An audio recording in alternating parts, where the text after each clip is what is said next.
Hi friends, welcome to CBC class 11th maths. அதில் இப்போ exercise number 9.2ல question number 5க்கான சொல்யூஷன் பார்க்க போகிறேன். நம்ம சேனல் ஃபஸ்ட் டைம் நிறைய டைம் பார்க்குறேன். சப்ஸ்கிரைப் பண்ண பார்க்கலாம், தப்பாக பண்ணாதீங்க. சப்ஸ்கிரைப் பண்ண பார்க்குற பெல்லைக்கன் கிளிக் பண்ணிட்டு பாருங்க. இங்கே பாருங்களேன், கொஸ்டின் நம்பர் 5 இன்டர்செக்டிங். இதில் நம்ம ஈக்குவேஷன் ஆஃப் லைன் கண்டுபிடிக்கணும், லைனோட ஈக்குவேஷன் கண்டுபிடிக்கணும். ஓகேங்களா?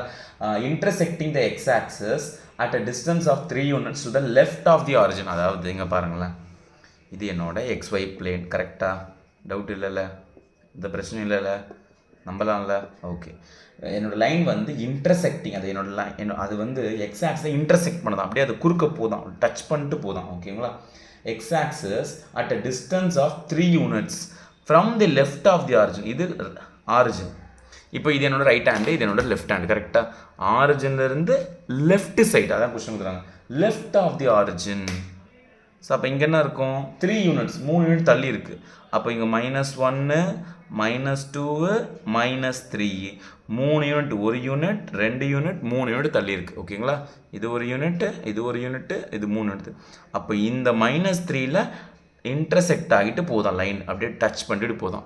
இப்படியும் போகலாம், இல்லை இப்படி போகலாம், எப்படி வேணால் போகலாம். -3 டச் பண்ணிட்டு போகுது. ஸோ அப்போது என்னோட லைன் இன்டர்செப்ட், என்னோட லைன் வந்து எங்கே இன்டர்செப்ட் ஆகுது? எக்ஸ் ஆக்சிஸை, எக்ஸ் ஆக்சிஸ் எங்கே டச் பண்ணுது? At -3, at -3.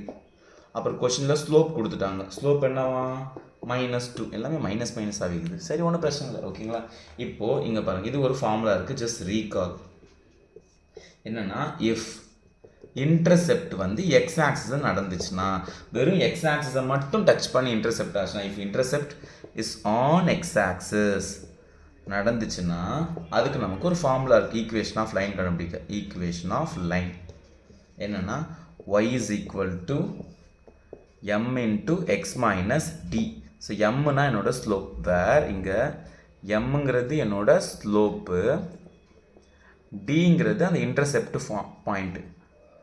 டிங்கிறது அந்த இன்டர்செப்ட், அவன் வந்து கட் ஆகிறானா அவன் தான். ஸோ ஈக்குவேஷன் ஆஃப் லைனுக்கு தானே formula, y is equal to எம்னா என்னதுப்பா? -2, x minus Tina -3.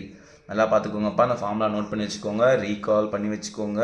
Intercept on x axis, x ஆக்சிஸில் மட்டும் இன்டர்செப்ட் ஆகுதுன்னா இதான் equation of line formula, y is equal to m into x minus d. So m போட்டுட்டேன், x போட்டுட்டேன், minus இந்த டியோ -3 ப்ராக்கெட் போட்டுட்டேன். So y is equal to -2 ப்ராக்கெட்டில் இங்கே x minus into minus +3, y is equal to இது -2ல் multiply பண்ணால் -2x minus into minus minus into plus -6. அவ்வளோதான், இதான் ஈக்குவேஷன். எப்பவுமே ஈக்குவேஷனில் எக்ஸ் தான் பாசிட்டிவ்லேயே இருக்கும். இதெல்லாம் இப்படி தள்ளி விட்ருங்க. -2x இப்படி தள்ளிட்டா +2x, இந்த y இங்கே தான் இருக்குது. -6 இப்படி தள்ளிட்டா +6. அவ்வளோதான், ஈக்குவல் டு 0. இதான் என்னோட ஈக்குவேஷன் ஆஃப் லைனு. புரிஞ்சுதுங்களா? ஈஸியாக இருக்கா? நெக்ஸ்ட் பாய்.